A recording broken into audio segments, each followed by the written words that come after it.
বাংলার বাড়ি প্রকল্পে যদি আপনার নাম ওয়েটিং লিস্টে থাকে তাহলে এবার কিন্তু ওয়েটিং লিস্ট থেকেও এবার বাংলার বাড়ি প্রকল্পের টাকা দেওয়া শুরু করলো। যাদের ওয়েটিং লিস্টে নাম রয়েছে কারা কারা টাকা পাবেন এবং কেন এই টাকা দেওয়া হচ্ছে সমস্ত কিছুই কিন্তু আপনারা এক এক করে জানতে পারবেন এই প্রতিবেদনের মাধ্যমে। ভিডিওটা প্রথম থেকে শেষ পর্যন্ত দেখলে সমস্ত কিছুই আপনারা বুঝতে পারবেন। তো চলুন বন্ধুরা ভিডিওটাকে শুরু করা যাক। দেখুন এই সংক্রান্ত আপডেটে কি বলা হচ্ছে, কেন্দ্রের বঞ্চনা সত্ত্বেও রাজ্যের গরিব মানুষের বাড়ি তৈরি করে দিতে বাংলার বাড়ি প্রকল্প চালু করেছেন মমতা বন্দ্যোপাধ্যায়। এই সুবিধা পাবেন মোট 28 লক্ষ উপভোক্তা। প্রথম পর্যায়ে রয়েছে 12 লক্ষের নাম, যাদের অধিকাংশের বাড়ি তৈরির প্রথম কিস্তির 60,000 টাকা করে দেওয়া হয়ে গিয়েছে। আপনারা এখানে দেখতে পাচ্ছেন প্রথম পর্যায়ে কিন্তু প্রায় 12 লক্ষ উপভোক্তা টাকা পেয়ে গেছেন। এবার কিন্তু এদের মধ্যে এমন কিছু উপভোক্তা আছেন যাদের ব্যাংকের অ্যাকাউন্টে এই মুহূর্তে কোনোভাবেই টাকা পাঠানো সম্ভব নয়। তো আপনারা এখানে দেখতে পাচ্ছেন 12 লক্ষ উপভোক্তার মধ্যে কিছু এমন উপভোক্তা রয়েছেন তাদের ব্যাংক অ্যাকাউন্টে টাকা পাঠানো সম্ভব হচ্ছে না। তাই সেই জায়গায় বাকি থাকা 16 লক্ষের তালিকা থেকে উপভোক্তাদের প্রকল্পের সুবিধা দেওয়ার সিদ্ধান্ত নিল নবান্ন। তো ইতিমধ্যে আপনারা দেখতে পাচ্ছেন প্রথম পর্যায়ে 12 লক্ষ উপভোক্তার নাম ছিল, তাদের মধ্যে থেকে কিছু উপভোক্তার ব্যাংক অ্যাকাউন্টে টাকা পাঠানো এই মুহূর্তে যাচ্ছে না। বাকি যে 16 লক্ষ উপভোক্তা ছিল সেই 16 লক্ষ উপভোক্তা থেকে কিছু উপভোক্তা নিয়ে তাদের ব্যাংক অ্যাকাউন্টে টাকা ঢোকাবে।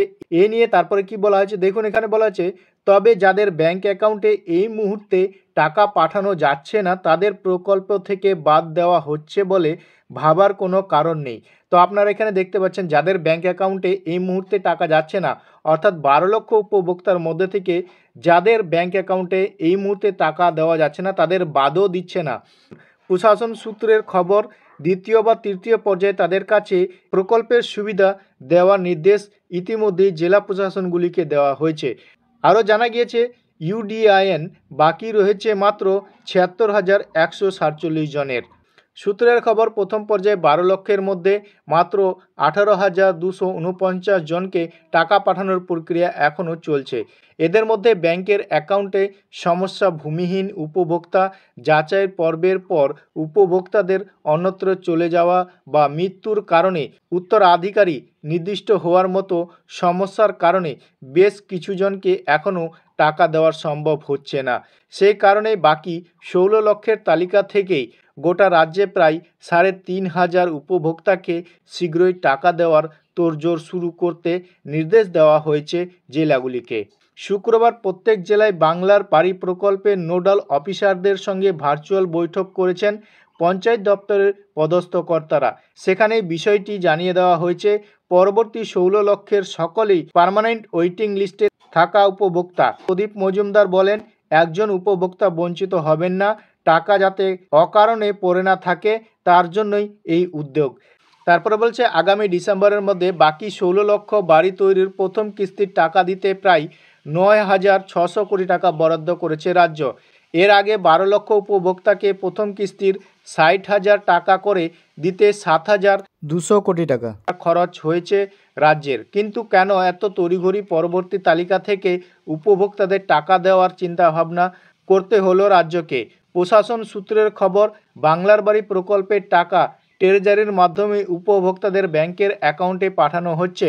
ফলে চলতি অর্থবর্ষের শেষ হওয়ার আগেই জেলা ট্রেজারি থেকে টাকা পাঠানোর বাকি থাকলেও তা ফেরত যাবে রাজ্যের কোষাগারে বা অর্থ দপ্তরের পরিচালিত consolidated fund of the test.